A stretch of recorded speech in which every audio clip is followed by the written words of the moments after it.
Hello everyone, welcome back to my channel that is biology achievers. My name is Simi Singh. आज हम पढ़ेंगे carbohydrate का remaining part, जिसमें हम डाइसैकेराइड एंड पॉलीसैकेराइड जो है दो टाइप जो बच गए हैं उनको डिटेल में डिस्कशन करेंगे। सबसे पहले हम डाइसैकेराइड करेंगे, देन उसके बाद पॉलीसैकेराइड। और इससे पहला वाला जो वीडियो है जिसमें हमने मोनोसैकेराइड को कंप्लीट डिटेल में डिस्कशन किया हुआ है, आई होप कि वो वाला वीडियो अच्छे से देखा होगा, समझ में आया होगा, हेल्पफुल रहा होगा। अगर यदि वीडियोस पसंद आते तो प्लीज़ चैनल को सब्सक्राइब करें, वीडियो को लाइक करें और अपने फ्रेंड्स के साथ भी शेयर करें, जिससे कि उन लोगों का भी भला हो, एग्ज़ाम में उनके भी कॉन्सेप्ट्स जो हैं वो बहुत अच्छे से क्लियर हों। सो स्टार्ट करते हैं डाइसैकेराइड। अब डाइसैकेराइड जो ये टर्म है, ये जो वर्ड है, इसको हम पहले ब्रेक कर लेते हैं। डाई एंड सैकेराइड, जैसा कि हम समझते हैं डाई मीन्स होता है टू, एंड ये जो सैकेराइड वर्ड है इसका मतलब होता है शुगर। सो डाइसैकेराइड में हम देखेंगे कि टू शुगर मॉलिक्यूल्स जब आपस में जुड़ेंगे, आपस में एक दूसरे के साथ कनेक्ट होंगे तो एक मॉलिक्यूल बनेगा, जिसको हम डाइसैकेराइड के नाम से जानते हैं। जिसमें हमारे एग्जाम्पल आ जाते हैं माल्टोज, लैक्टोज, सुक्रोज, ट्रीहेलोज। ये सारे के सारे एग्जाम्पल हैं डाइसैकेराइड के। और इनका फॉर्मेशन कैसे हो रहा है? जब दो सैकेराइड मॉलिक्यूल्स या फिर हम कह सकते हैं टू मोनोसैकेराइड मॉलिक्यूल्स जब आपस में जुड़ेंगे। अब ये जो दो मोनोसैकेराइड यूनिट्स हैं या फिर मॉलिक्यूल्स हैं, वो किससे जुड़ेंगे, किसकी हेल्प से? वो एक पर्टिकुलर बॉन्ड की हेल्प से जुड़ते हैं, जिसको हम ग्लाइकोसिडिक बॉन्ड के नाम से जानते हैं। फॉर एग्जाम्पल यहाँ पर हमारे पास है माल्टोज का एग्जाम्पल। इसमें हम देखें कि माल्टोज जो है उसमें two glucose molecules, two glucose unit, जिसमें ग्लूकोज क्या है? एग्जाम्पल है मोनोसैकेराइड का। सो टू मोनोसैकेराइड यूनिट जिसमें ग्लूकोज आ जाता है, ये आपस में जुड़ रही हैं ग्लाइकोसिडिक बॉन्ड के थ्रू और फॉर्म कर रही हैं माल्टोज, जो कि एग्जाम्पल है डाइसैकेराइड का। आगे अभी पर्टिकुलर स्लाइड में हमारे पास इसका स्ट्रक्चर भी है, जिसमें दो ग्लूकोज मॉलिक्यूल्स जो हैं वो कैसे एक दूसरे के साथ जुड़ रहे हैं और ग्लाइकोसिडिक बॉन्ड का फॉर्मेशन हो रहा है कंडेंसेशन हाइड्रोलाइसिस प्रोसेस के थ्रू, जिसमें वाटर मॉलिक्यूल जो है वो रिमूव हो जाता है और ग्लाइकोसिडिक बॉन्ड जो है उसका फॉर्मेशन होता है, एंड डाइसैकेराइड मॉलिक्यूल माल्टोज जो है वो इस तरीके से फॉर्म हो जाता है। सो कुछ बेसिक चीज़ें हम देखते हैं कि डाइसैकेराइड जो हैं उनमें सबसे इम्पॉर्टेंटली बात यह है कि ग्लाइकोसिडिक बॉन्ड जो है वो पाया जाता है, कंटेन करते हैं। अगर यदि हम इसके एग्जाम्पल्स की बात करें तो एग्जाम्पल्स में माल्टोज, लैक्टोज, सुक्रोज ये सब आ जाते हैं। अब ये जो एग्जाम्पल हैं डाइसैकेराइड के, ये क्या करते हैं? कंसिस्ट करते हैं टू मोनोसैकेराइड यूनिट्स जो कि कोवलेंटली ज्वाइंट होती हैं या लिंक होती हैं ओ ग्लाइकोसिडिक बॉन्ड के थ्रू, या फिर सिंपली हम इसको ग्लाइकोसिडिक बॉन्ड भी बोल सकते हैं। इसके थ्रू ये एक दूसरे से जुड़ी हुई होती हैं। अब इसमें क्या होता है कि किस तरीके से किस कार्बन के बीच में लिंकिंग होती है, लिंकेज होती है, जिससे कि ग्लाइकोसिडिक बॉन्ड का फॉर्मेशन होता है। तो एक ग्लूकोज मॉलिक्यूल जो है उसका OH ग्रुप एंड सेकंड जो ग्लूकोज मॉलिक्यूल है उसका H ग्रुप, जब ये दोनों आपस में मिलेंगे वाटर फॉर्म करेंगे, जो कि रिमूव हो जाता है, हाइड्रोलिसिस हो जाता है, उसका कंडेंसेशन हो जाता है। वाटर मॉलिक्यूल के रिमूवल की हेल्प से ग्लाइकोसिडिक बॉन्ड जो है वो फॉर्म होता है। आगे अभी हम देखेंगे कि कैसे बन रहा है। सो विच इज फॉर्म्ड। अब ये जो ग्लाइकोसिडिक बॉन्ड है ये कैसे बनता है? When a hydroxyl group of one sugar, एक शुगर का हाइड्रोक्सिल ग्रुप रिएक्ट करता है with the another anomeric carbon of the other, दूसरे ग्लूकोज मॉलिक्यूल या फिर अदर मोनोसैकेराइड मॉलिक्यूल जो है उसके अदर कार्बन के साथ जब एक मॉलिक्यूल का OH ग्रुप रिएक्ट करता है तो वो वाटर मॉलिक्यूल का रिमूवल करता है हाइड्रोलिसिस के थ्रू, एंड ग्लाइकोसिडिक बॉन्ड जो है उसका फॉर्मेशन देखने को मिलता है, जिसमें फर्स्ट एग्जाम्पल देख रहे हैं हम माल्टोज का। अब ये चीज़ ध्यान में रखनी है कि माल्टोज जो है वो रिड्यूसिंग शुगर है और नॉन रिड्यूसिंग शुगर है। सो माल्टोज कैसा है? ये है रिड्यूसिंग शुगर। अब देखते हैं हम माल्टोज का स्ट्रक्चर कैसे बन रहा है। सो यहाँ पर हम देख सकते हैं कि हमारे पास दो ग्लूकोज यूनिट हैं alpha D glucose and beta D glucose, ये दो फॉर्म है ग्लूकोज की। ठीक, इसमें अगर यदि हम नेमिंग करेंगे 1 2 3 4 5 एंड 6, सो फर्स्ट जो ग्लूकोज यूनिट है उसका कार्बन नंबर 1 का OH ग्रुप, एंड सेकंड वाला जो ग्लूकोज यूनिट है उसमें कार्बन नंबर 4 का, ये जो कार्बन नंबर 4 है, कार्बन नंबर 4 का H ग्रुप, ये रिएक्ट करके हाइड्रोलिसिस प्रोसेस के थ्रू वाटर की फॉर्म में रिमूव हो जाएंगे, एंड इस तरीके से सिर्फ और सिर्फ O बचेगा जो कि एक, ये दोनों इस तरीके से कनेक्ट होंगे और ग्लाइकोसिडिक बॉन्ड का फॉर्मेशन करेंगे, और ये जो पूरा पर्टिकुलर स्ट्रक्चर है ये किसका स्ट्रक्चर बन जाएगा, ये बन जाएगा माल्टोज का। और इसमें किस तरीके की लिंकेज देखी जाएगी, अल्फा 1,4 टाइप की लिंकेज देखने को मिलती है माल्टोज में, जो कि एक एग्जाम्पल है किसका, डाइसैकेराइड का। आई होप कि ग्लाइकोसिडिक बॉन्ड जो है उसका फॉर्मेशन कैसे हो रहा है, किस टाइप की लिंकेज है, ये चीज़ समझ में आया होगा। नाउ नेक्स्ट जो एग्जाम्पल है डाइसैकेराइड का, जिसमें हम देखेंगे लैक्टोज के बारे में। अब सबसे पहले हमें ये देखना है कि लैक्टोज जो है वो किस दो मोनोसेकेराइड यूनिट से मिलकर बन रहा है। जैसे माल्टोज था उसमें 2 ग्लूकोज यूनिट्स इन्वॉल्व थी, तो लैक्टोज में क्या होता है, एक तो गैलेक्टोज, एक गैलेक्टोज यूनिट होती है और एक होती है ग्लूकोज यूनिट। सो ये जो गैलेक्टोज एंड ग्लूकोज जो मोनोसेकेराइड यूनिट हैं ये आपस में क्या करेंगी, ग्लाइकोसिडिक बॉन्ड जो है उसका फॉर्मेशन करेंगे, वाटर मॉलिक्यूल का रिमूवल होगा, और क्या कहते हैं, एक डाइसैकेराइड मॉलिक्यूल जो है उसको फॉर्म करेंगे, जिसको हम लैक्टोज के नाम से जानते हैं। So lactose yield from D galactose and D glucose, galactose and glucose से मिलकर बनता है lactose on hydrolysis, occurs naturally in milk, milk जो होता है उसमें ये नेचुरली प्रेजेंट होता है। Lactose is a reducing sugar, जैसे अभी हमने देखा कि माल्टोज जो है वो भी रिड्यूसिंग शुगर है, एंड लैक्टोज, ये दोनों कैसे हैं, ये रिड्यूसिंग शुगर हैं। अगर यदि हम इसके एब्रीविएटेड नेम को देखें तो गैल बीटा 1,4 ग्लूकोज, ठीक है, ये जो एब्रीविएटेड नेम है वो पर्टिकुलर जो स्ट्रक्चर है उसके नीचे भी लिखा हुआ है, हर एक के नीचे। अब इसमें क्या हुआ कि ये जो फर्स्ट वाला यूनिट है ये क्या है, हमारा गैलेक्टोज का स्ट्रक्चर है, एंड ये वाला जो स्ट्रक्चर है ये किसका है, ये हमारा ग्लूकोज का, ये ग्लूकोज यूनिट है, एंड ये वाली जो है ये क्या है, galactose.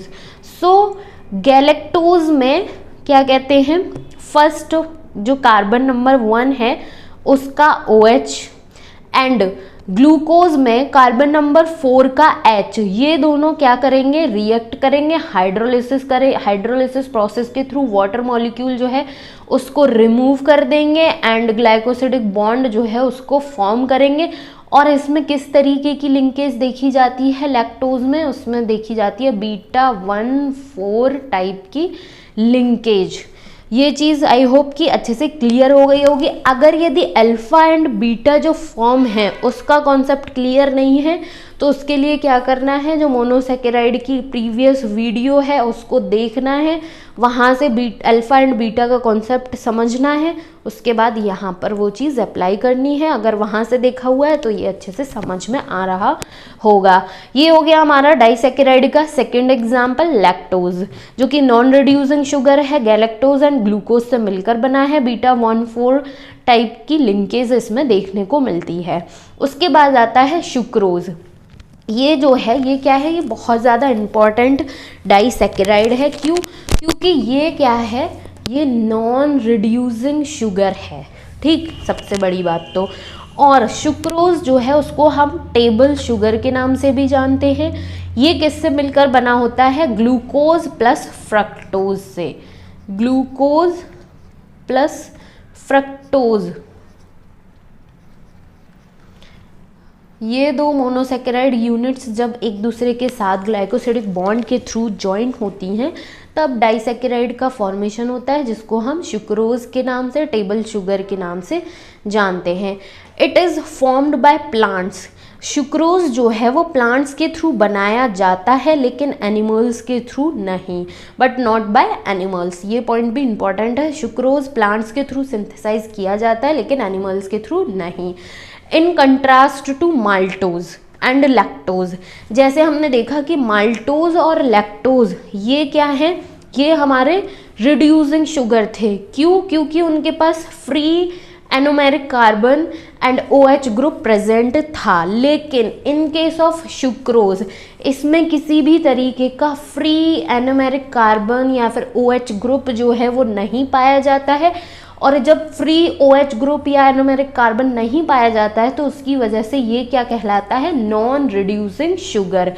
So in contrast to maltose and lactose, जैसे maltose and lactose reducing sugar थे, लेकिन सुक्रोज क्या है, इसके पास कोई भी फ्री एनोमेरिक कार्बन एटम नहीं पाया जाता है और ये इसलिए नॉन रिड्यूसिंग शुगर की कैटेगरी में आ जाता है। ठीक है। अब the abbreviated name of sucrose is either, इसका जो एब्रीविएटेड नेम है वो दो तरीके का होगा, जो कि हम अभी स्ट्रक्चर जब देखेंगे वहाँ पर देखेंगे। Sucrose is a major intermediate product of photosynthesis. जो प्लांट्स में फोटोसिंथेसिस का प्रोसेस होता है, उस फोटोसिंथेसिस का मेजर इंटरमीडिएट प्रोडक्ट होता है sucrose. In many plant it is the principal form in which sugar is transported from the leaves to the other part of the plant body. और plants में क्या होता है कि बहुत सारे प्लांट्स जो पार्ट हैं, जैसे कि लीव्स से प्लांट के अदर बॉडी पार्ट्स जो हैं, वहाँ पर अगर यदि शुगर को ट्रांसपोर्ट किया जाता है या किया जाए तो वो सुक्रोज की फॉर्म में ट्रांसपोर्ट किया जाता है। क्यों? क्योंकि इसका सबसे ज़्यादा इम्पॉर्टेंट रीज़न यही है कि ये नॉन रिड्यूसिंग शुगर है। जब ट्रांसपोर्ट किया जाएगा तो ये अदर फॉर्म में रिड्यूस नहीं होगा। क्यों नहीं होगा? क्योंकि इसके पास फ्री एनोमेरिक कार्बन एटम नहीं है। सो इस तरीके से सुक्रोज जो है वो क्या है, बहुत ज़्यादा इम्पॉर्टेंट डाइसैकेराइड होता है। सबसे पहले तो इसको हम टेबल शुगर बोलते हैं। प्लांट्स के थ्रू सिंथेसाइज किया जाता है। फोटोसिंथेसिस का प्रोसेस जो है उसमें एक मेजर इंटरमीडिएट होता है और प्लांट्स में सुक्रोज जो है लीव्स से अदर पार्ट्स में ट्रांसपोर्ट किया जाता है। क्यों? क्योंकि इसका नॉन रिड्यूसिंग नेचर होता है। ग्लूकोज एंड फ्रक्टोज जो मोनोसेक्राइड यूनिट्स हैं उससे मिलकर डाइसैकेराइड बनता है, जिसको हम सुक्रोज के नाम से जानते हैं। आई होप कि सुक्रोज का कॉन्सेप्ट क्लियर हो गया होगा। इसका अब हम देखते हैं स्ट्रक्चर। सो यहाँ पर हम देख सकते हैं कि ये जो फर्स्ट वाला यूनिट है जो कि है फ्रक्टोज का, ये है फ्रक्टोज का unit and this one is glucose. So जब ग्लूकोज एंड फ्रक्टोज, अब इसमें हम देख सकते हैं कि फ्रक्टोज में कार्बन नंबर 1 का OH, ठीक है, जो कि है अल्फा फॉर्म में, एंड ग्लूकोज जो है उसका कार्बन नंबर 2 जो कि है बीटा फॉर्म में। तब ये दोनों एक दूसरे के साथ ग्लाइकोसिडिक बॉन्ड के थ्रू जुड़ते हैं, तब सुक्रोज का फॉर्मेशन होता है। तो जिसको हम बीटा डी फ्रक्टोफर्नेसिल अल्फा डी ग्लूकोपाइरेनोसाइड के नाम से जानते हैं। या फिर इसकी अगर यदि हम एब्रीविएटेड फॉर्म की बात करें तो एक फॉर्म तो ये होगी फ्रक्टोज 2 बीटा अल्फा 1 ग्लूकोज, ठीक है। या फिर ये हो सकती है ग्लूकोज 1 अल्फा 2 बीटा फ्रक्टोज। ये किसी भी तरीके से इस तरीके से प्रेजेंट रह सकता है। ये था सुक्रोज का पूरा concept with structure. Now last example जो है डाइसैकेराइड का, वो क्या है, ट्रिहेलोज। ट्रिहेलोज क्या है, disaccharide of D glucose that like sucrose is a non reducing sugar. अब ये जो क्या कहते हैं ट्रिहेलोज है, इसमें ग्लूकोज जो यूनिट्स हैं वही आपस में एक दूसरे के साथ ज्वाइन होती हैं एंड ट्रिहेलोज का फॉर्मेशन करती हैं। जैसे सुक्रोज जो है नॉन रिड्यूसिंग शुगर था, उसी तरीके से ट्रिहेलोज भी नॉन रिड्यूसिंग शुगर होता है। और मेजर कॉन्स्टिट्यूएंट होता है किसका, circulating fluid haemolymph of insect, जो इंसेक्ट का सर्कुलेटिंग फ्लूइड जिसको हम हीमोलिम्फ के नाम से जानते हैं, उसका मेजर कॉन्स्टिट्यूएंट होता है और serving as an energy storage compound, energy storage compound की तरह एक्ट करता है। Fungi also contain trehalose, insect के साथ साथ फंजाई जो है उनमें भी ट्रीहेलोज जो है वो प्रेजेंट रहता है। सो ट्रीहेलोज क्या है, ये एक डाइसेकेराइड है, डी ग्लूकोज यूनिट्स जो हैं मिलकर वो बनाती हैं ट्रीहेलोज को। अब इसमें जो ग्लूकोज, जैसे कि फर्स्ट एग्जाम्पल हमने माल्टोज देखा था, माल्टोज में क्या था, उसमें भी ग्लूकोज यूनिट थी। ग्लूकोज में एक अल्फा था एक बीटा थी, ठीक है, 1,4 अल्फा 1,4 टाइप की लिंकेज थी। लेकिन ट्रीहेलोज जो है उसमें भी ग्लूकोज यूनिट जो है एक दूसरे के साथ ज्वाइन हो रही हैं, लेकिन इसमें क्या है कि जो ट्रीहेलोज है उसमें दोनों ही फॉर्म कैसी हैं, अल्फा फॉर्म है। सो ग्लूकोज 1 अल्फा ग्लूकोज, इस तरीके का स्ट्रक्चर होगा इसका, अल्फा अल्फा है। जबकि माल्टोज का जो स्ट्रक्चर हमने देखा था वहाँ पे ग्लूकोज की एक फॉर्म अल्फा फॉर्म थी, एक जो मॉइटी थी, एक जो मॉलिक्यूल था ग्लूकोज का वो बीटा फॉर्म का था।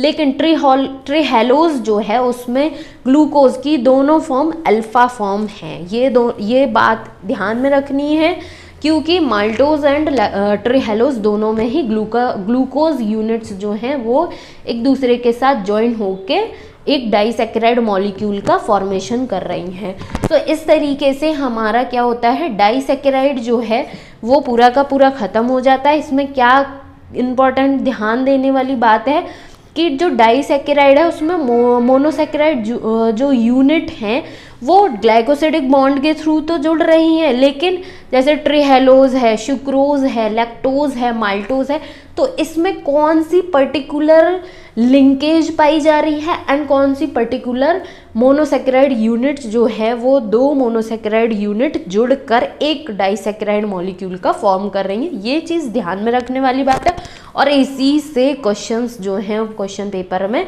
आते हैं। आई होप कि डाइसेकेराइड का जो कॉन्सेप्ट है वो अच्छे से क्लियर हुआ होगा। नाउ अब हम मूव करते हैं पॉलीसेकेराइड, जो लास्ट टॉपिक है कार्बोहाइड्रेट का, बायोमॉलिक्यूल कार्बोहाइड्रेट जो हमने स्टार्ट किया है उसका। अब ये जो पॉलीसेकेराइड है, पॉली मीन्स मैनी,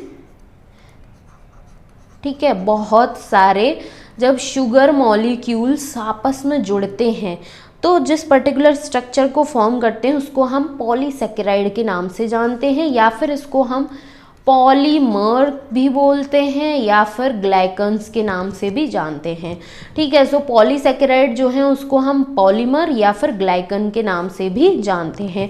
अब ये जो पॉलीसेकेराइड हैं, जैसा कि नाम से हमें समझ में आ रहा है, बहुत सारे फ्यू या फिर बहुत सारी जो शुगर मॉलिक्यूल्स हैं वो जुड़कर एक स्ट्रक्चर बना रहे हैं जिसको हम पॉलीसेकेराइड बोल रहे हैं। अब ये जो पॉलीसेकेराइड हैं ये दो टाइप के हो सकते हैं, होमो पॉलीसेकेराइड, होमो मीन्स सिंगल, जब सिंगल टाइप की पॉलीसेकेराइड यूनिट जुड़ेंगी तो उस तरीके का जो स्ट्रक्चर बनेगा उसको हम बोलेंगे होमो पॉलीसेकेराइड।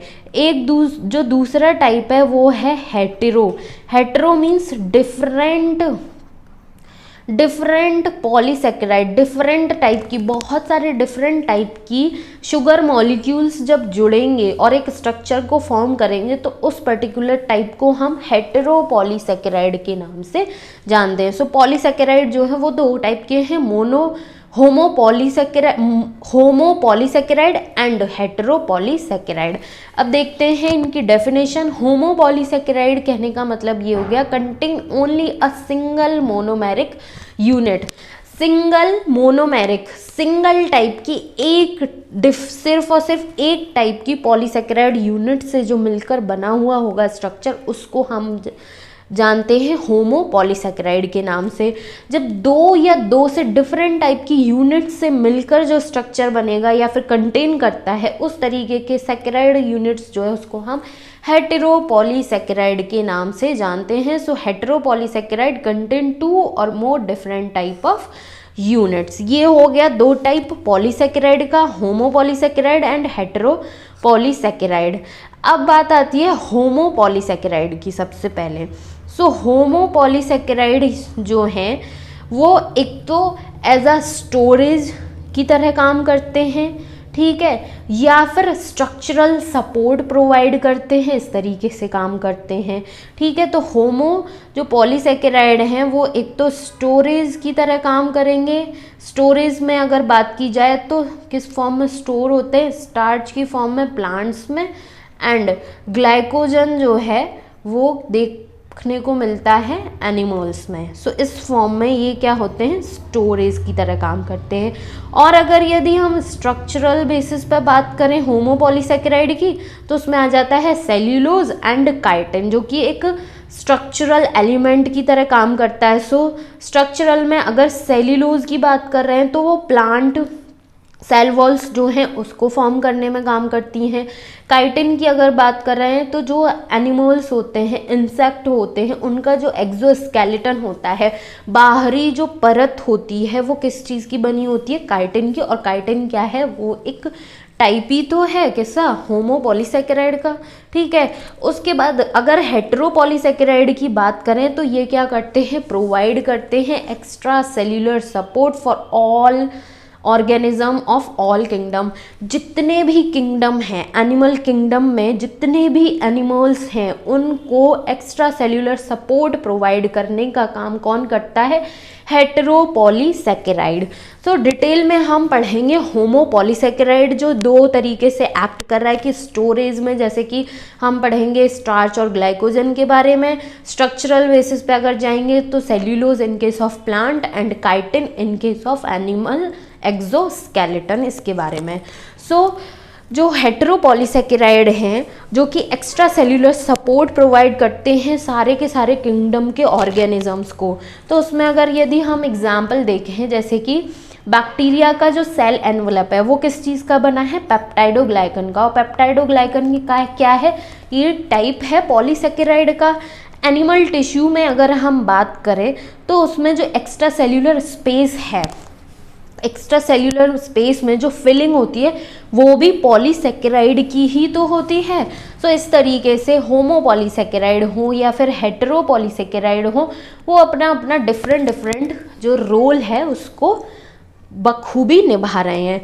तो यहाँ पर हम डिटेल में डिस्कशन करेंगे होमोपॉलीसेकेराइड की फर्स्ट फॉर्म, जैसे कि जो कि स्टोरेज की तरह एक्ट कर रही थी। तो उसमें हमने देखा था कि स्टार्च किस में देखने को मिलता है, प्लांट्स में स्टोरेज फॉर्म होती है कार्बोहाइड्रेट की। ग्लाइकोजन जो है वो एनिमल सेल जो होती हैं उसमें स्टोरेज फॉर्म होती है पॉलीसेकेराइड की। तो स्टार्च के बारे में हम सबसे पहले डिटेल में डिस्कशन करते हैं। सो स्टार्च क्या है, contain two type of glucose polymer, amylose and amylopectin. अब ये चीज़ दो नाम बहुत अच्छे से ध्यान में रखने हैं कि जो स्टार्च है उसमें ग्लूकोज के दो पॉलीमर पाए जाते हैं। वो कौन सी फॉर्म होती है, अमाइलोज एंड अमाइलोपैक्टिन। अब सबसे पहले हम बात करें कि जो अमाइलोज है ये क्या है, ये कंसिस्ट करता है long unbranched chain of D glucose, ठीक है। फॉर एग्जाम्पल कि जो हम अमाइलोज का स्ट्रक्चर देख रहे हैं तो उसमें क्या है, लॉन्ग अनब्रांच्ड, ठीक है, डी ग्लूकोज यूनिट जो कि एक दूसरे से अल्फा 1,4 डी जो लिंकेज है, अल्फा 1,4 टाइप की जो लिंकेज है उसके थ्रू ये कनेक्टेड होती हैं। ये बात थी अमाइलोज की। उसके बाद आता है अमाइलोपैक्टिन। अब अमाइलोपैक्टिन जो है ये कैसा है, ये हाईली ब्रांच्ड है। अमाइलोज अनब्रांच्ड था लेकिन अमाइलोपैक्टिन जो है वो क्या है, वो हाईली ब्रांच्ड है। Branched the glycosidic linkage joining successive glucose residue in amylopectin chain are alpha 1,4, ठीक। इसमें क्या होता है कि ये जो है अमाइलोपैक्टिन जो है उसमें सिर्फ और सिर्फ ये है कि ये हाईली ब्रांच्ड होता है। ग्लूकोज रेजिड्यूज जो होते हैं अमाइलोपैक्टिन चेन जो है उसमें भी अल्फा 1,4 टाइप की लिंकेज देखने को मिलती है, अल्फा 1,4 टाइप की। ये था स्टार्च के बारे में कि स्टार्च जो है वो क्या है, एक पॉलीमर है, 2 टाइप के ग्लूकोज यूनिट्स का पॉलीमर है जिसमें अमाइलोज एंड अमाइलोपैक्टिन आता है। अमाइलोज जो है वो लॉन्ग अनब्रांच्ड होता है, जो कि जिसमें ग्लूकोज यूनिट जो है वो अल्फा 1,4 लिंकेज के थ्रू कनेक्टेड होती है। अमाइलोपैक्टिन जो है वो हाईली ब्रांच्ड होता है, और इसमें जो ग्लूकोज रेजिड्यूज जो होते हैं अमाइलोपैक्टिन चेन में, उनमें भी अल्फा 1,4 टाइप की लिंकेज देखने को मिलती है। ये था पॉलीसेकेराइड। होमोपॉलीसेकेराइड स्टोरेज की तरह एक्ट कर रहा है। स्टार्च जिसमें सबसे पहले देखा, जो कि प्लांट्स में स्टोर फॉर्म होती है कार्बोहाइड्रेट की। अब एनिमल्स में अगर हम देखें पॉलीसेकेराइड जो है वो किस फॉर्म में स्टोर होता है एनिमल्स में, तो वो फॉर्म होती है ग्लाइकोजन। ठीक है, main storage polysaccharide of animal cells. Animal cells का मेन स्टोरेज पॉलीसेकेराइड क्या है? ग्लाइकोजन। लाइक अमाइलोपैक्टिन, जैसे अमाइलोपैक्टिन हमने देखा कि ये हाईली ब्रांच्ड है, उसी तरीके से ग्लाइकोजन जो है वो क्या है? पॉलीमर है ऑफ अल्फा 1,4 लिंक्ड सब यूनिट ऑफ ग्लूकोज। अमाइलोपैक्टिन में जिस तरीके से 1,4 लिंकेज पाई जा रही थी, उसी तरीके से ग्लाइकोजन जो है उसमें भी 1,4 लिंकेज पाई जाती है। साथ ही साथ इसमें अल्फा 1,6 लिंक्ड ब्रांचेस भी पाई जाती हैं। सो कहने का मतलब ये हो गया कि स्टार्च जो है उसमें अमाइलोज की बात हो या फिर अमाइलोपैक्टिन की बात हो, उसमें किस तरीके की लिंकेज है? अल्फा 1,4 है। लेकिन जो ग्लाइकोजन है उसकी अगर यदि बात की जा रही है तो इसमें अल्फा 1,4 इसके साथ साथ अल्फा 1,6 ये भी देखने को मिलती है। सो ये 2 टाइप की लिंकेज जो है ग्लाइकोजन के केस में देखने को मिलती है। More branched and more compact than starch, specially abundant in liver. जो ग्लाइकोजन है वो क्या है? मोर ब्रांच्ड होता है, मोर कॉम्पैक्ट होता है स्टार्च के कंपैरिजन में, और अबंडेंट अगर यदि इसकी बहुत ज़्यादा अच्छी खासा अमाउंट हम देखें तो कहाँ पर प्रेजेंट होता है? लीवर में देखने को मिलता है। ये था स्टार्च एंड ग्लाइकोजन के बारे में। उसके बाद आता है डेक्स्ट्रान।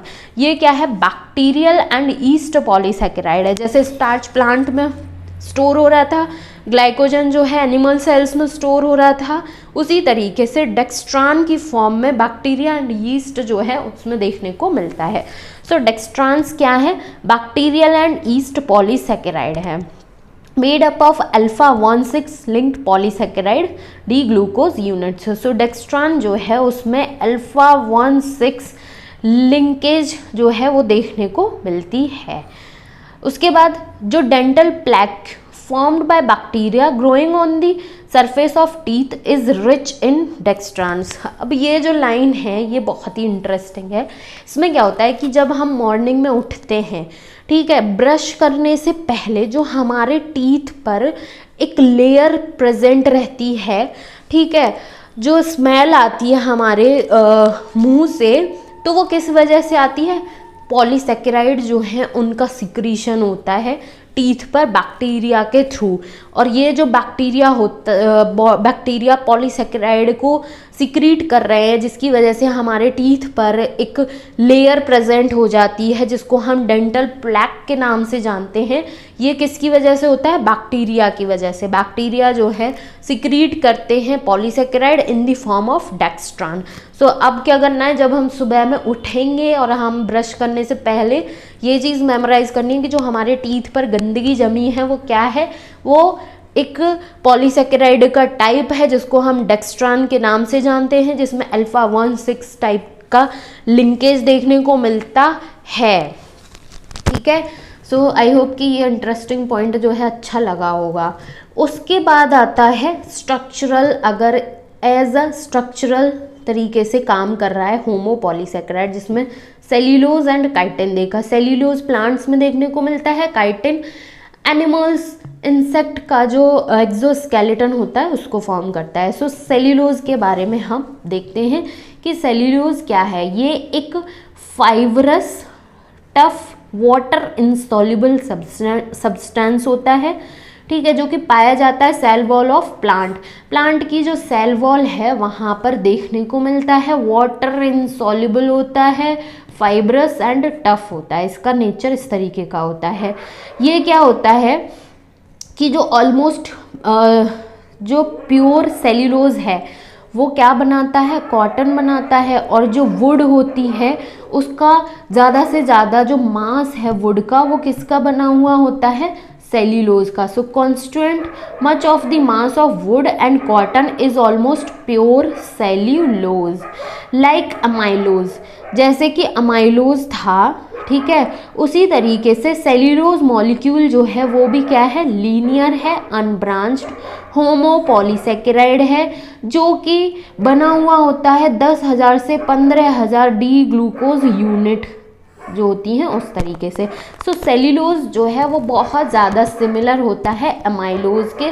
अमाइलोज कैसा था, लॉन्ग था, अनब्रांच्ड था, होमोपॉलीसेकेराइड था, और ये क्या है, सेल्यूलोज भी है, लीनियर है, अनब्रांच्ड है, लॉन्ग होमोपॉलीसेकेराइड है, जो कि 10,000 to 15,000 डी ग्लूकोज यूनिट से मिलकर बना हुआ होता है, ठीक है। लेकिन यहाँ पर एक मेजर डिफरेंस है अमाइलोज एंड सेल्यूलोज में।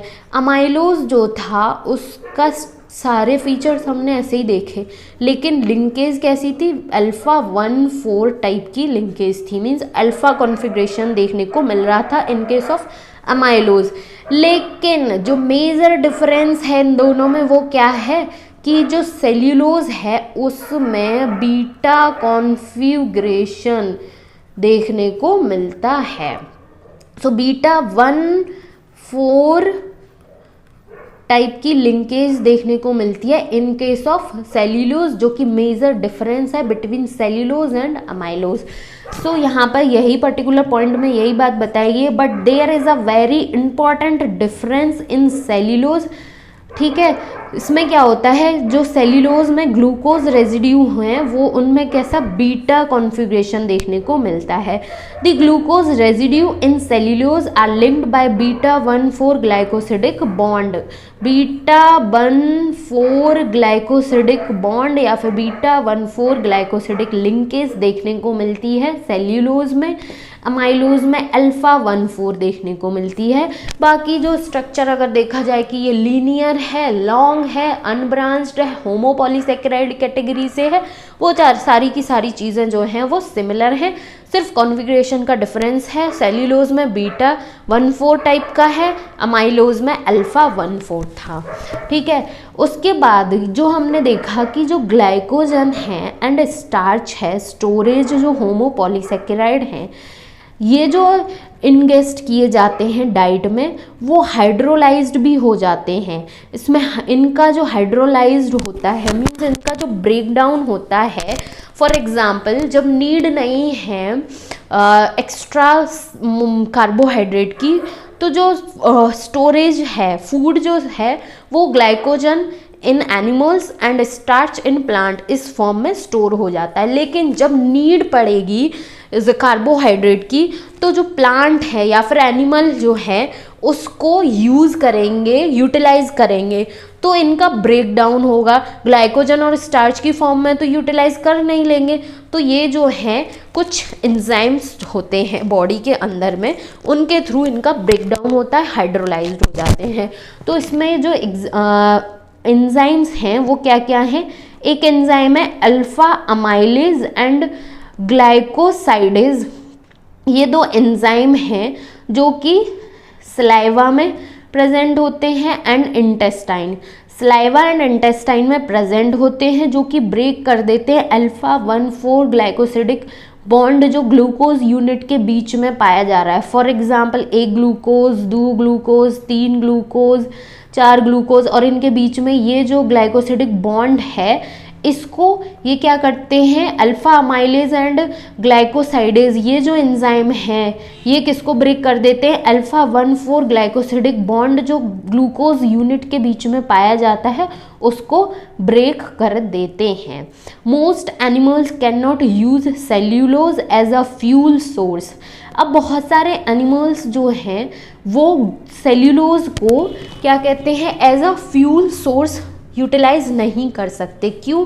क्योंकि जो सेल्यूलोज को हाइड्रोलाइज करने वाला या फिर सेल्यूलोज में जो बीटा कॉन्फ़िगरेशन पाया जाता है, बीटा 1,4 टाइप की जो लिंकेज पाई जाती है, इसको हाइड्रोलाइज करने के लिए जो एंजाइम्स हैं वो क्या होते हैं, वो एब्सेंट होते हैं। इस वजह से बहुत सारे एनिमल्स जो हैं वो सेल्यूलोज को as a fuel source use नहीं कर पाते हैं। लेकिन कुछ हैं भाई, जैसे कि टर्माइट्स, ठीक है। टर्माइट्स जो हैं, दीमक जिसको बोलते हैं, ये क्या करता है, रेडली डाइजेस्ट कर देता है सेल्यूलोज वुड को। जैसे कि जो हमारे घर में अलमीरा होती है वुड की, या फिर बेड होता है, या फिर वुड का कोई मीन्स फर्नीचर जो है, जो लकड़ी का स्पेशली बना हुआ है, तो कहीं कहीं पे देखने को मिलता है कि उसमें क्या है कि जो दीमक है वो लग गई, ऐसा हम आम लैंग्वेज में बोलते हैं। लेकिन वो क्या होता है, वो टर्माइट्स होते हैं। और ये क्या करते हैं, जो लकड़ी में सेल्यूलोज प्रेजेंट है उसको डाइजेस्ट करते हैं, उसको हाइड्रोलाइज करते हैं। क्यों? क्योंकि इनकी बॉडी जो है उसमें इनकी जो इंटेस्टाइन है वहाँ पर सिम्बायोटिक एसोसिएशन के साथ में माइक्रो ऑर्गेनिज्म प्रेजेंट होता है, जो कि उसको हाइड्रोलाइज डाइजेस्ट करने का काम करता है। सो क्या होता है कि जो टर्माइट्स होते हैं वो क्या करते हैं, रेडली डाइजेस्ट करते हैं सेल्यूलोज वुड को, but only because their intestinal track harbour a symbiotic micro organism trichonympha. अब ये जो टर्माइट्स होते हैं, जिसको हम दीमक बोलते हैं, इनका जो इंटेस्टाइनल ट्रैक है, इनकी जो आंत है, उसमें ट्राइकोनिम्फा नाम का माइक्रो ऑर्गेनिज्म प्रेजेंट होता है। अब ये जो ट्राइकोनिम्फा नाम का माइक्रो ऑर्गेनिज्म है, ये क्या करता है, सेल्यूलेज नाम का एंजाइम जो है उसको सिक्रीट करता है। और ये जो सेल्यूलेज नाम का एंजाइम है, ये β14 जो लिंकेज सेल्यूलोज में देखने को मिलती है उसको हाइड्रोलाइज्ड कर देता है। सो जब भी बेड में या किसी अलमीरा में या किसी भी लकड़ी का जो फर्नीचर है वहाँ पर देखने को मिले कि दीमक लग गई है, तो उसमें अपना कॉन्सेप्ट अप्लाई करना है कि ट्राइकोनिम्फा नाम का माइक्रो ऑर्गेनिज्म है, जिसकी इंटेस्टाइन जो है वहाँ पर सेल्यूलेज नाम का एंजाइम है, जो कि β14 लिंकेज जो है ग्लूकोज यूनिट्स के बीच में उसको हाइड्रोलाइज कर रहा है। और इस तरीके से ये हमें पाउडर फॉर्म में दिख रहा है। ठीक है, आई होप कि ये कॉन्सेप्ट बहुत अच्छे से क्लियर हुआ होगा। उसके बाद आता है काइटिन।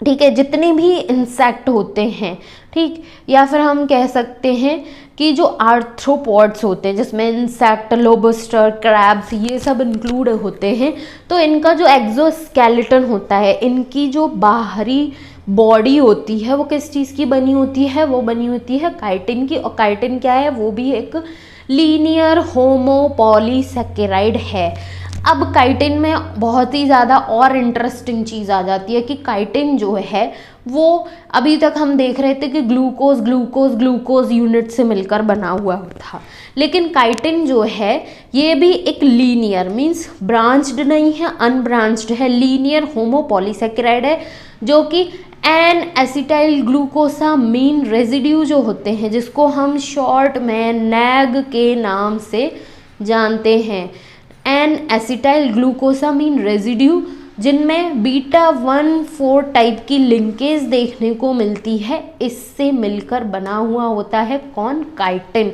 फॉर एग्जाम्पल बहुत सारे नैग यूनिट्स जो हैं एक दूसरे के साथ कनेक्ट होंगे, ये जो बॉन्ड होगा, ये जो लिंकेज होगी, ये कौन सी लिंकेज होगी, ये होगी β14 टाइप की लिंकेज। इसके थ्रू बहुत सारी एन एसिटाइल ग्लूकोसामीन रेजिड्यू जो है वो जुड़ेंगे और काइटिन का फॉर्मेशन करेंगे।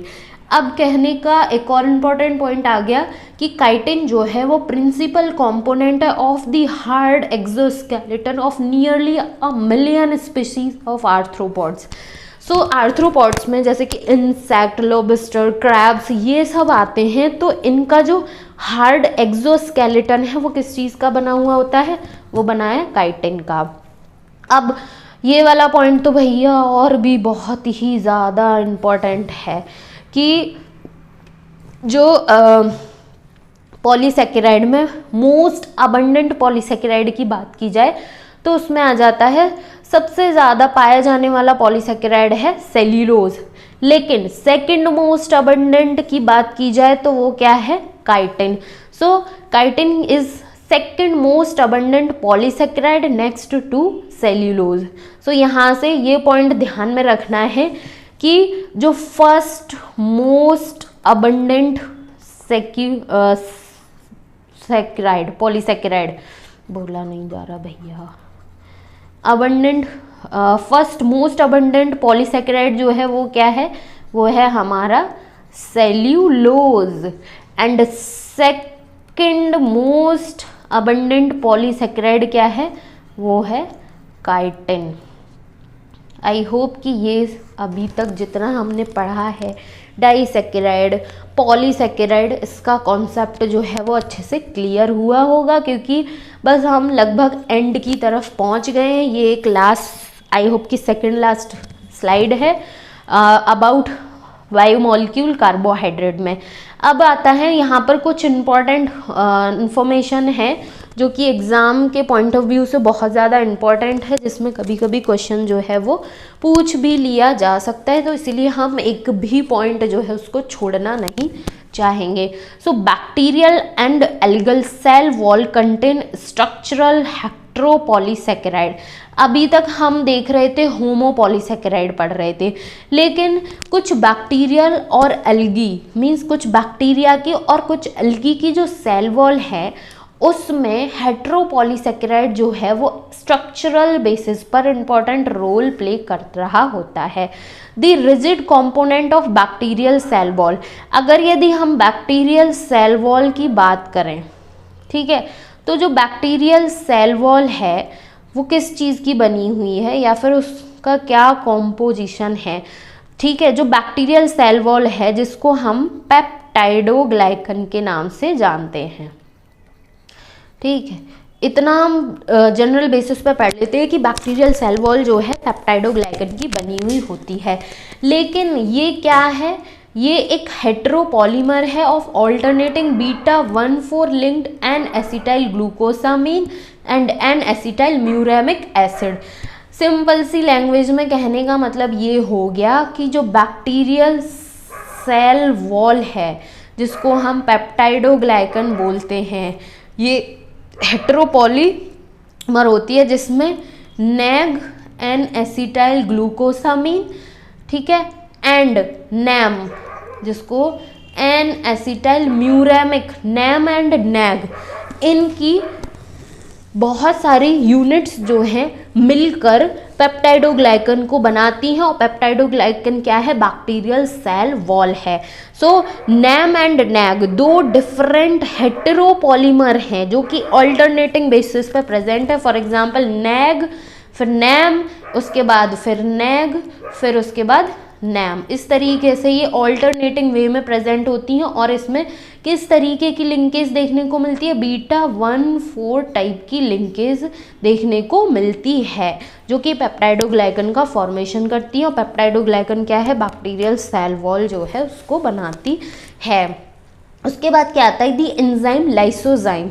लाइसोजाइम जो नाम का एंजाइम है ये क्या करता है, किल कर देता है बैक्टीरिया को by hydrolysing the beta 1,4 glycosidic bond between NAM and NAG. अब ये जो NAM and NAG beta 1,4 glycosidic linkage जो है उसके थ्रू जुड़ रही हैं, तो ये जो है बीटा 1,4 टाइप का जो लिंकेज है वो लाइसोजाइम नाम के एंजाइम जो है उसके थ्रू क्या हो जाता है, हाइड्रोलाइज हो जाता है, ये ब्रेक हो जाता है। सो एंजाइम लाइसोजाइम जो है वो इस पर्टिकुलर लिंकेज को ब्रेक कर देता है, जिसकी वजह से बैक्टीरिया की जो सेल है या फिर बैक्टीरिया जो है वो मर जाता है, किल हो जाता है। ये बात थी बैक्टीरिया की।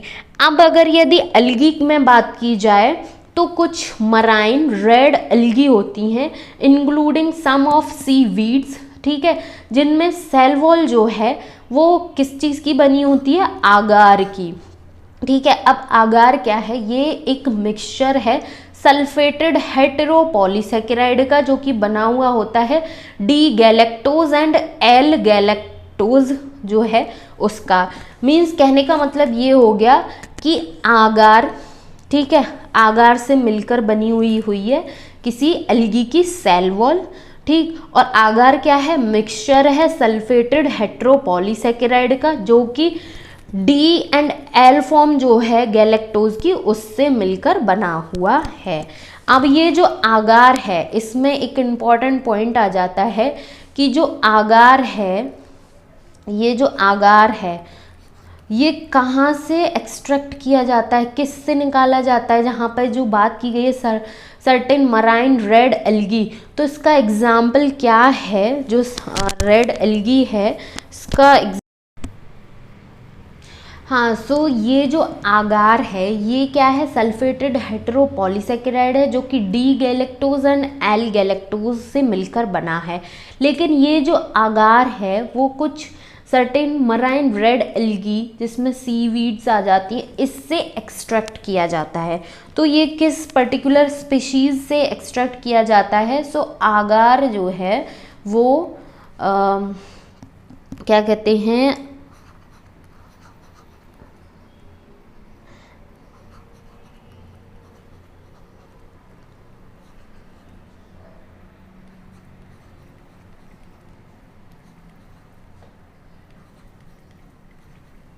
जेलिडियम ग्रेसिलोरिया नाम का एक एल्गी होता है जिससे आगार जो है उसको एक्सट्रैक्ट किया जाता है। और ये जो आगार है वो कल्चर मीडिया में यूज़ किया जाता है। मीडिया जो होते हैं, बैक्टीरिया का कल्चर हो या फिर स्पेशली बैक्टीरिया का जो कल्चर है उसको मेंटेन करने के लिए हम क्या करते हैं, आगार जो है उसको यूज़ करते हैं। और आगार क्या है, सल्फेटेड हेट्रोपॉलीसेकेराइड है। उसके बाद आता है एगरोज। एगरोज क्या है, ये आगार का ही कंपोनेंट होता है with the fewest charge group. इसमें कुछ फ्यू चार्ज ग्रुप पाए जाते हैं जैसे कि सल्फेट, पाइरूवेट, इस तरीके से। लेकिन कंपोनेंट किसका है, आगार का ही है। आगार से ही एक्सट्रैक्ट किया जाता है, बनाया जाता है। और एगरोज जो है वो जो बायोटेक्नोलॉजी है या फिर प्रिंसिपल्स ऑफ बायोटेक्नोलॉजी या टेक्निक्स में जेल इलेक्ट्रोफोरेसिस नाम की जो टेक्निक है उसमें यूज़ किया जाता है एगरोज को। सो इस तरीके से हमारा जो कार्बोहाइड्रेट का चैप्टर है वो हो जाता है कंप्लीट। आई होप कि इसमें जितनी भी इम्पोर्टेंट इन्फॉर्मेशन है सब हमने कवर की है। उसके बाद मेरे पास एक मैंने खुद से स्लाइड जो है उसको बनाया है जिसमें चाहे वो डाइसेकेराइड हो चाहे वो पॉलीसेकेराइड हो, ठीक है। तो जो टाइप है कार्बोहाइड्रेट का वो दिया है। उसके बाद उसमें जैसे कि माल्टोज है, माल्टोज जो है वो कौन सी दो यूनिट से मिलकर बना है, ग्लूकोज एंड ग्लूकोज। और किस टाइप की लिंकेज है या फिर किस टाइप की बॉन्डिंग उसमें हो देखी जा रही है, वो है अल्फा 1,4 टाइप की बॉन्डिंग। सो यहाँ पर ये जो पर्टिकुलर स्लाइड है या फिर ये जो पर्टिकुलर टेबल है ये बहुत बहुत ज़्यादा इम्पॉर्टेंट है शॉर्ट नोट्स बनाने के लिए। जब एग्ज़ाम टाइम नज़दीक होता है तो वहाँ पर हम पूरा का पूरा जो है पोथी पुस्तक खोल के नहीं बैठ जाते हैं। उस टाइम पर हमारे ये जो इस तरीके के शॉर्ट नोट्स जो हैं वो ही हमें हेल्प करते हैं। सो अगर यदि हमें ये मेमोराइज करना है कि माल्टोज में ग्लूकोज यूनिट थी, अल्फा 1,4 टाइप की लिंकेज थी। उसके बाद लैक्टोज में ग्लूकोज प्लस गैलेक्टोज था जिसमें बीटा 1,4 टाइप की लिंकेज थी। सुक्रोज जो है वो क्या है, ग्लूकोज प्लस फ्रक्टोज से मिलकर बना है, उसमें क्या है अल्फा 1,2 टाइप की लिंकेज है। अमाइलोज जो है वो ग्लूकोज पॉलीमर है जो कि लीनियर होता है, मीन्स अनब्रांच्ड होता है, जिसमें अल्फा 1,4 होती है। उसके बाद अमाइलोपैक्टिन में अगर बात की जाए तो ये कैसा होता है, ब्रांच्ड होता है। उसी के साथ साथ क्या होता है कि इसमें अल्फा 1,4 एंड अल्फा 1,6 टाइप की लिंकेज देखने को मिलती है। सेल्यूलोज क्या है, ये ग्लूकोज यूनिट्स होती हैं जिसमें बीटा 1,4 टाइप की लिंकेज होती है। काइटिन में एन एसिटाइल ग्लूकोसामीन जो रेजिड्यूज हैं वो प्रेजेंट होते हैं और इनमें बीटा 1,4 टाइप की लिंकेज होती है। इंसुलिन जो है वो फ्रक्टोज यूनिट्स होती हैं जिसमें बीटा 2,1। सो यहाँ पर डिफरेंट है, 2,1 जो है उस टाइप की लिंकेज देखने को मिल रही है। उसके बाद हेल्यूरोनिक एसिड जो कि N acetyl glucosamine plus glucuronic acid इन दो यूनिट से मिलकर बना हुआ होता है, जिसमें बीटा 1,4 एंड बीटा 1,3 टाइप की लिंकेज बॉन्डिंग देखने को मिलती है। सो इस तरीके से अपने शॉर्ट नोट्स जब प्रिपेयर करें डिटेल में पढ़ने के बाद, तो इस तरीके के टेबल्स जो हैं वो बनाएं, जो कि एग्ज़ाम के टाइम पर बहुत ज़्यादा हेल्प करेंगे। और इस तरीके से कोई भी क्वेश्चन आता है about carbohydrate, specially disaccharide and polysaccharide, उसमें भी यूनिट्स और लिंकेज बॉन्डिंग से, तो जाहिर सी बात है कि एक सिंगल क्वेश्चन जो है वो गलत नहीं होगा। एंड इसी के साथ हमारा कार्बोहाइड्रेट बायोमॉलिक्यूल जो है वो हो जाता है हमारा कंप्लीट। उसके बाद बचता है बायोमॉलिक्यूल में हमारे लिपिड एंड एंजाइम्स, जिसको हम अपकमिंग वीडियोस में कवर करेंगे। अभी तक जितना कराया है, कार्बोहाइड्रेट्स हो गया, न्यूक्लिक एसिड हो गया, प्रोटीन्स, अमाइनो एसिड्स, इतने सारे बायोमॉलिक्यूल्स हो गए। सो उनके लेक्चर्स देखें, उन सीरीज़ को एंजॉय करें, समझें और अपने फ्रेंड्स के साथ भी शेयर करें और चैनल को ज़रूर से सब्सक्राइब करें। Thank you so much for watching.